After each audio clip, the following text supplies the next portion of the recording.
Oiê! Tá começando mais um Bem Viver. Eu sou a Aline Macedo e te convido para essa boa prosa que une os saberes que nascem do povo e as lutas que de mãos dadas com o presente semeiam futuros possíveis. Tudo isso unindo agroecologia, saúde, cultura popular e uma alimentação mais justa e saudável para todos. Bora nessa? No interior de São Paulo, o sistema agroflorestal produz alimentos e devolve vida ao solo. No clima das festas juninas, tem receitas especiais com a Rema Soto. Tem também a arte das palavras no Museu da Língua Portuguesa e na Pinacoteca de São Paulo.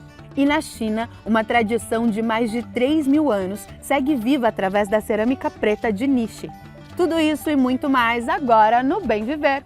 A gente costuma olhar para uma plantação e enxergar só o que está acima da terra, mas é no solo que a vida começa. No interior de São Paulo, os sistemas agroflorestais mostram como é possível produzir alimentos, recuperar áreas degradadas e fortalecer a agricultura familiar. Quem nos mostra mais sobre essa experiência é o Rodrigo Chagas.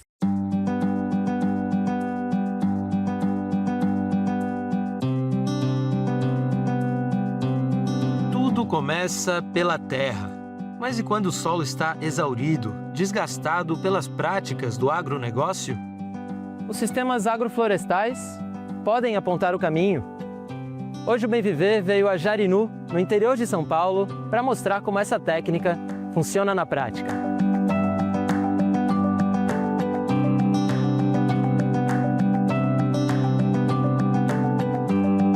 E no Centro Paulo Kageyama são os próprios estudantes dessa escola de agroecologia que vão nos ajudar nessa missão. Quem começa é o Victor Hugo, do assentamento Hugo Chaves, em Tapes, no Rio Grande do Sul, a terra do famoso arroz agroecológico do MST. Traz uma variedade de produtos, né, de hortaliças e alimentos que tu pode para consumo próprio, ou essa questão fator econômico tu comercializar, né? Mas ao mesmo tempo ele faz esse projeto de agrofloresta, com essa produção diversa que tem, ele auxilia com a renovação do solo e o bem-estar natural dos micro-organismos do solo, né? E com o ambiente, desde fauna e flora, né? Do espaço em que é produzido, né? No modelo do agronegócio, o solo costuma ser tratado como suporte para a planta e lugar de aplicação de insumos. Grandes áreas com uma só cultura, uso intenso de fertilizantes químicos, herbicidas, máquinas pesadas, preparo agressivo da terra, simplificam o ambiente e desgastam a fertilidade. Na agroecologia, a lógica é outra. O solo não é um chão morto, é um organismo vivo. Um solo saudável tem micro-organismos, raízes, matéria orgânica, água, ar, insetos e minhocas. É essa vida que transforma restos vegetais em fertilidade, melhora a estrutura da terra e ajuda as plantas a crescerem com menos dependência de pacotes caros de insumos externos. Os sistemas agroflorestais, ou SAFs, são formas de uso da terra que combinam árvores, cultivos agrícolas e, em alguns casos, criação de animais na mesma área. É tu plantar consorciado, variedades de culturas diferentes, que nem a hortaliça, por exemplo, a gente vai fazer um canteiro aqui, a gente planta uma mandioca, planta beterraba, planta alface, tudo intercalado, né? Tanto no meio das árvores frutíferas ou de manejo, que a gente chama, que é poda, né? Que usa para matéria orgânica também, como no meio, num canteiro específico para hortaliças. A recuperação começa por uma mudança simples, parar de deixar o solo exposto. Na agrofloresta, a terra deve estar sempre coberta. A palha, as folhas e os restos de poda funcionam como alimento para os micro-organismos, protegem contra o sol forte, reduzem a erosão e ajudam a manter a umidade. As raízes de diferentes plantas trabalham em profundidades diferentes, abrindo caminhos para a água e os nutrientes. Com diversidade, o sistema se aproxima do funcionamento de uma floresta. O Victor Hugo nos conta sobre outra questão fundamental. Na SAF, o principal, um dos principais, né, tem vários fatores, mas esse é o primeiro, eu acredito, é não envolver muito o solo. Porque cada vez que tu vira, tu mata uma parte, tu vira de novo, mata outra parte. E assim vai indo, e aí tu consome mais, tu tem que ter o custo de bancar a despesa com outros tipos de insumos que vai conseguir alimentar esses micro-organismos, né? Ou que pelo menos cumpram a tarefa que eles fariam, né? Naturalmente, né? Esse é o primeiro ponto, é não envolver muito o solo. A bananeira a gente chama de mãe do sistema agroflorestal. Por quê? Ela cumpre com 3 fatores. Primeiro, a produção, né? Segundo, a matéria orgânica, que a gente chama, que é a matéria de cobertura, que aqui dá para ver a gente coloca nos pés das plantas, e a questão da umidade também, porque ela é uma planta que contém bastante umidade, né, interna. Quando a gente coloca ela para a matéria orgânica, para os micro-organismos, ela faz esse processo de decomposição, auxilia os micro-organismos do solo e ainda assim ela ajuda a manter a água da chuva, a umidade, e ela vai largando a umidade interna dela mesma também. Aqui no centro, estudantes de diferentes regiões do país aprendem técnicas que podem ser adaptadas aos seus territórios.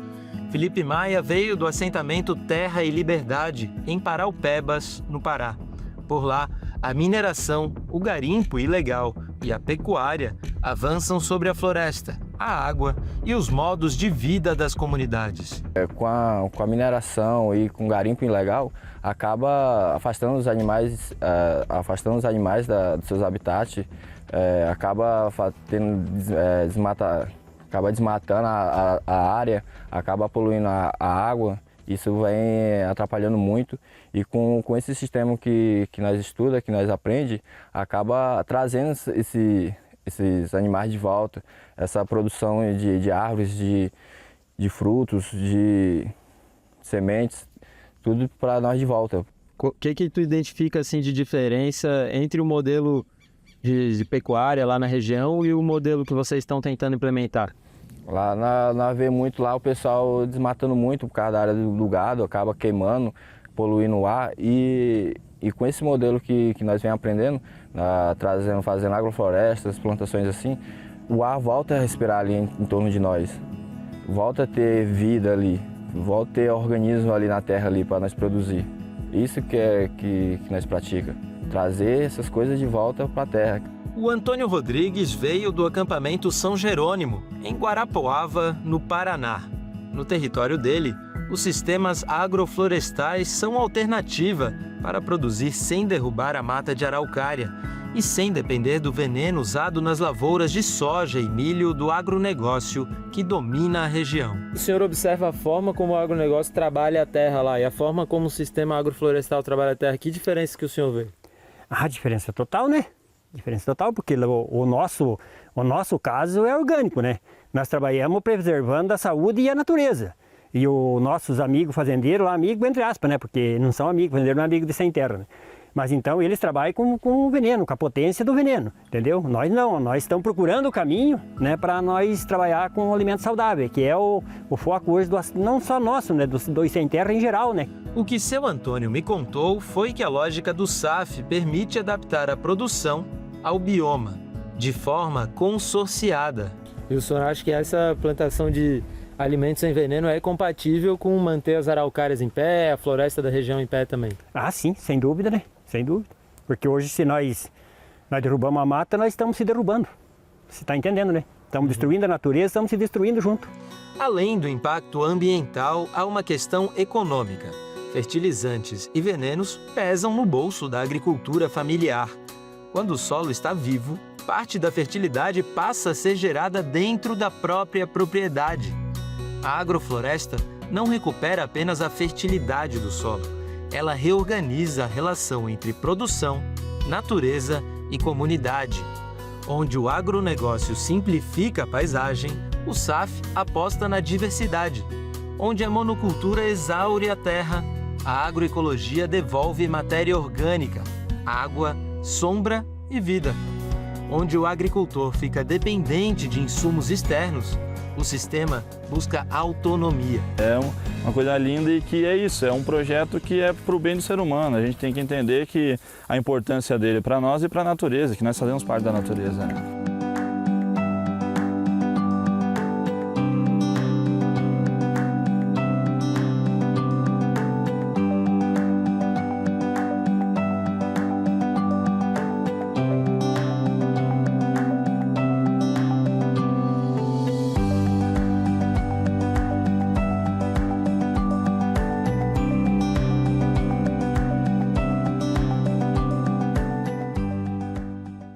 E junho mal começou e eu já tô empolgada para o som da sanfona, para as quadrilhas e, claro, para as delícias que não podem faltar nas festas juninas.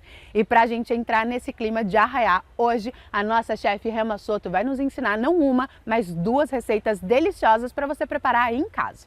Quentão sem álcool e um brigadeiro mega especial. É com você, Rema!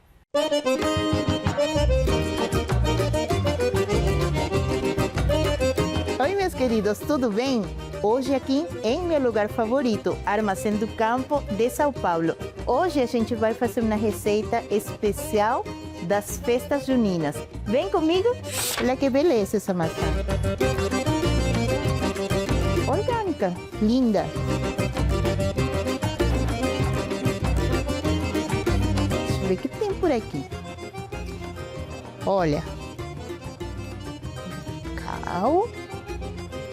Leite, creme de leite, aqui. Prontinho, vamos cozinhar? Quentão sem álcool. Para essa receita você vai precisar de 500 gramas de açúcar, gengibre, suco de maçã integral, 3 maçãs, canela em pau, cravo da Índia. O primeiro que a gente faz é fatiar nossa maçã em cubinhos. Essa maçã, por ser orgânica, ela tem um gosto bem legal. Ela tem um saborzinho acidinho e também a dulçura da fruta, né? Gengibre, vou cortar de vez. A gente descasca ele um pouquinho e dele a gente vai precisar de umas 3 fatias, nem tão finas, nem tão grossas. Então, a gente que faz? Um caramelo com nosso açúcar, mais todos os temperos, o gengibre, o cravo, a canela. Vamos lá no fogão? Quando ele estiver já dissolto, um caramelo bem dourado, a gente adiciona a maçã e o suco de maçã.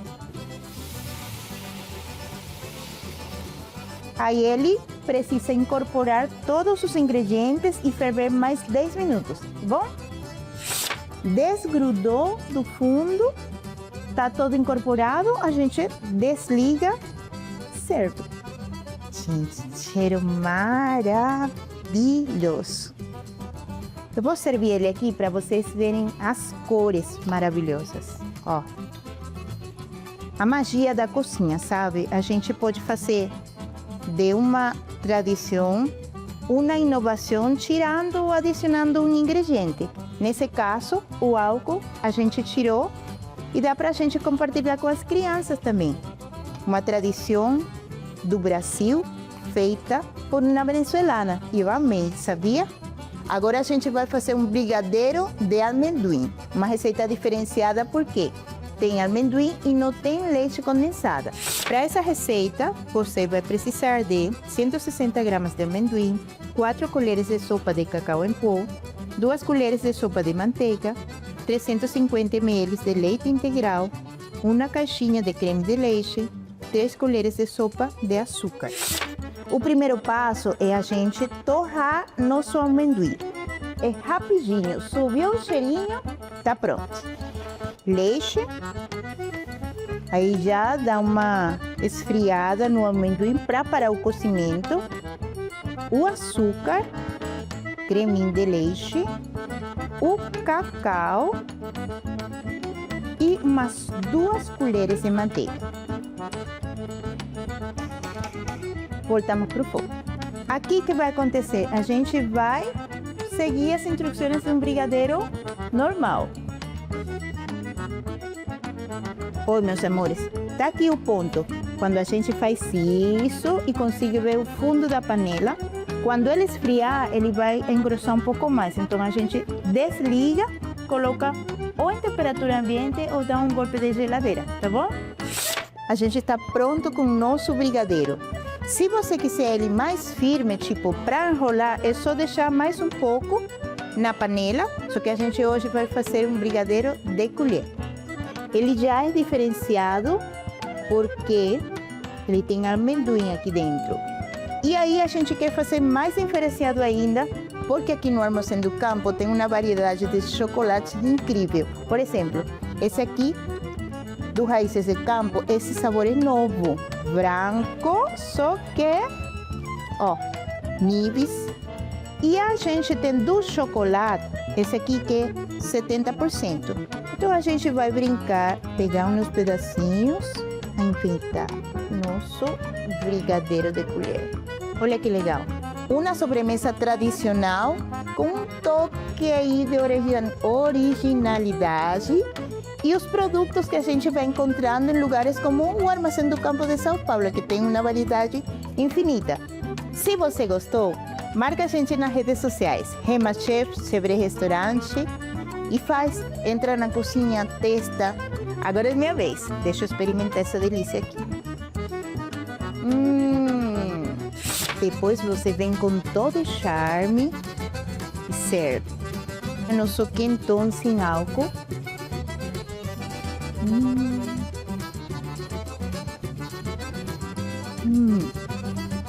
Maravilhoso. Depois dos sabores tradicionais das festas juninas, a gente segue para um encontro com a cultura brasileira em suas mais diferentes formas. Na região da Luz, em São Paulo, a Pinacoteca e o Museu da Língua Portuguesa mostram como a arte e as palavras revelam as marcas, as misturas e as transformações do nosso povo. Quem nos leva por essa experiência é o Observatório Cultural Lugar de Memória, uma série especial do Brasil de Fato, com a reportagem de Beatriz Draghi Ramos.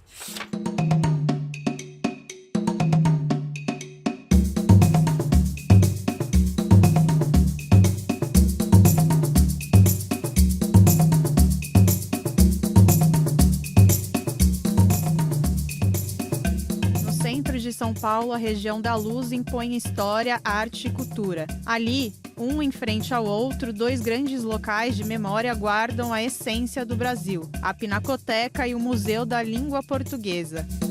Mais do que instituições de exposições de obras artísticas, são espaços de diálogo e descoberta, onde a arte e a palavra se fazem presentes para revelar nossa identidade.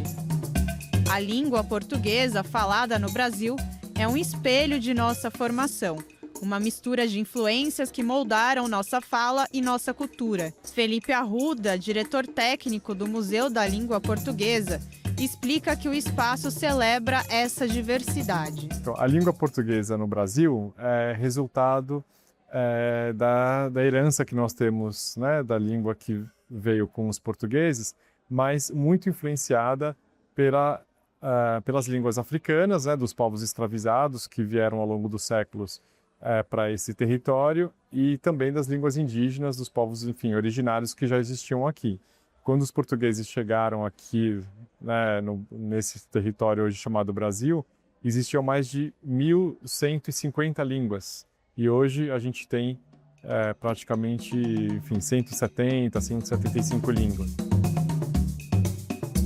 Ao transformar a Estação da Luz em um espaço de integração, o museu consegue dialogar com o fluxo de trabalhadores, estudantes, turistas e moradores por meio de exposições, shows, festivais e programação cultural. O museu faz exposições, tem a exposição principal, e por meio das suas exposições temporárias, a gente explora esta amplitude da língua, e não só também pelas exposições, a gente faz isso quando trazemos shows, quando fazemos saraus, quando fazemos as nossas pesquisas aqui internas, né? Enfim, atividades educativas, a gente busca várias modalidades, ferramentas de trabalhar essa amplitude. A pluralidade representada no Museu da Língua Portuguesa não fica só no passado. A língua é um pilar constante de expressão da identidade que se adapta e ganha novas nuances em cada canto do país por diferentes gerações.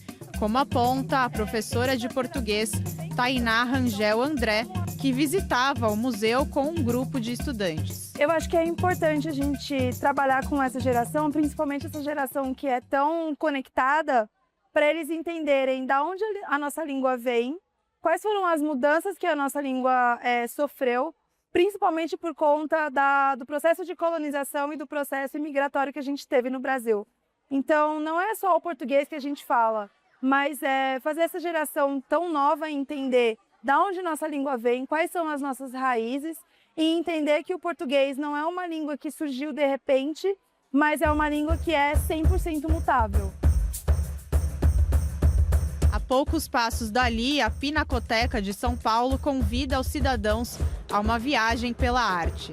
Desde o século XIX até os dias de hoje, as obras narram histórias, questionam realidades e oferecem perspectivas sobre o significado de ser brasileiro. A Pinacoteca também mantém uma relação direta com o território da Luz, integrando-se à dinâmica cultural e ao fluxo cotidiano do centro de São Paulo, região marcada pela diversidade social, pelo encontro de diferentes públicos e pela concentração de espaços dedicados à arte, à memória e à cultura. Hoje em dia, sua coleção conta com cerca de 11 mil peças, dentre as quais estão trabalhos de importantes artistas brasileiros, como Anita Malfatti, Lígia Clark e Tarsila do Amaral. Atualmente, realiza cerca de 15 exposições e recebe aproximadamente 800 mil visitantes por ano, como aponta o curador do acervo da Pinacoteca, Yuri Quevedo. Durante muito tempo, a Pinacoteca foi entendida como um museu de São Paulo para os paulistas. Mas hoje é um museu, é um dos maiores museus de arte brasileira do mundo.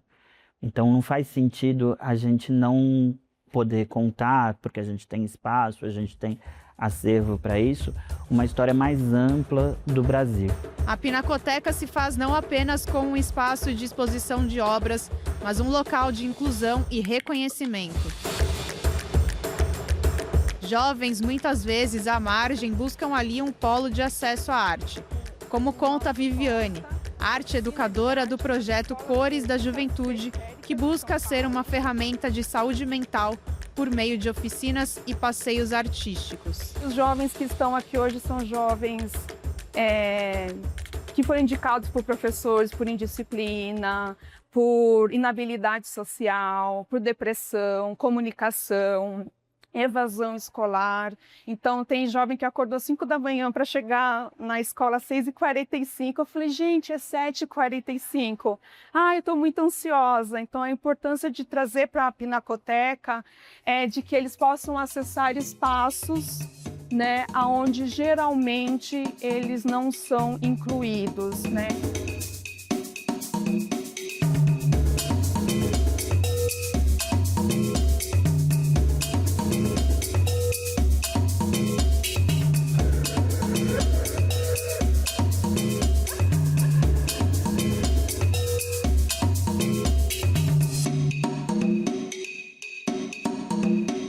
A gente viaja agora até a China. Lá, em um pequeno vilarejo tibetano, a cerâmica preta de Nishi atravessa séculos como patrimônio cultural vivo, que une tradição, renda e pertencimento. Quem traz essa história é o nosso correspondente Mauro Ramos. Este é o vilarejo de Tandui, em Shangri-La, na província chinesa de Yunnan. O município ao qual pertence Nishi dá o nome a uma tradição ancestral. Esta cerâmica preta é produzida pelos moradores em forma de panelas, xícaras e outros objetos, uma tradição que tem mais de 3.000 anos. A cerâmica preta de Nishi foi incluída em 2008 no Patrimônio Cultural Imaterial Nacional da China. O tom preto característico não vem da argila, mas da queima com lenha. Hoje, a produção da cerâmica preta em toda a província de Yunnan é mantida apenas pelos moradores deste vilarejo.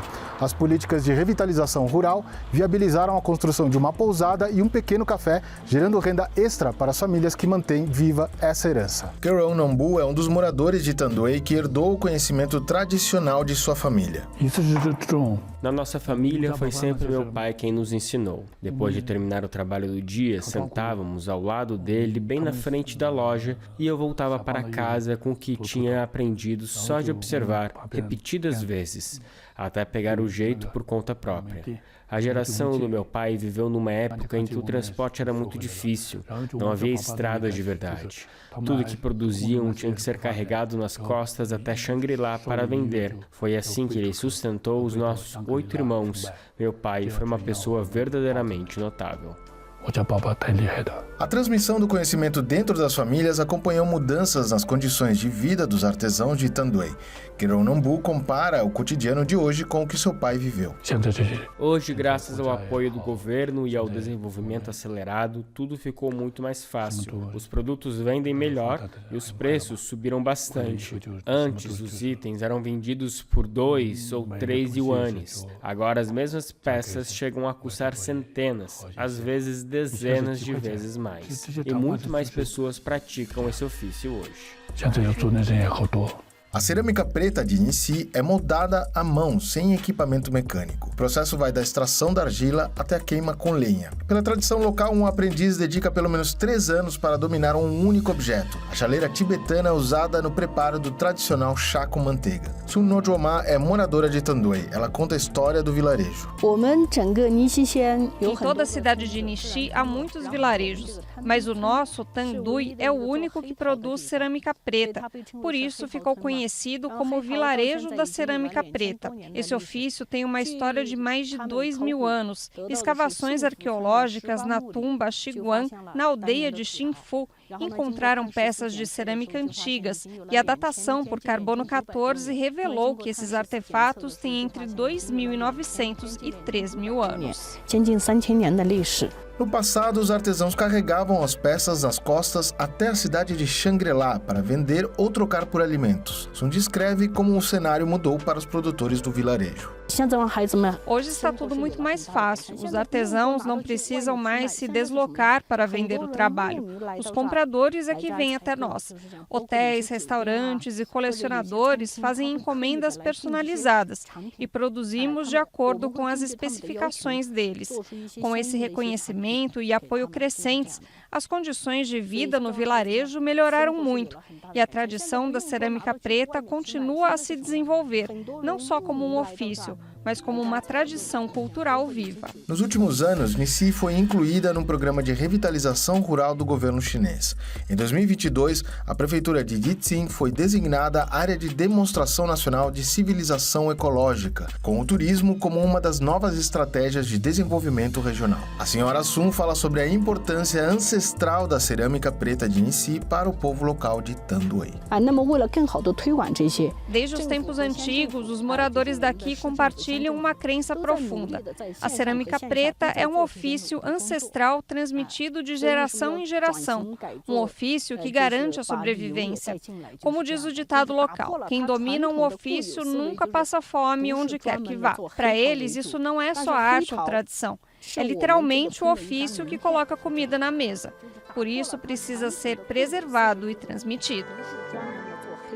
E o Bem Viver de hoje fica por aqui. Eu agradeço a sua companhia. E se você nos ouve pela Rádio Brasil de Fato 98.9, lembra que a gente tem uma versão especial do programa em vídeo no YouTube. Então já aproveita para se conectar com a gente de uma forma diferente. E não esquece, de segunda a sexta, a partir das 8 horas da manhã, a gente tem uma versão no rádio. E por fim, na sua plataforma de áudio favorita, a gente tem um podcast de conversas diárias. É só colocar Conversa Bem Viver. Tchau!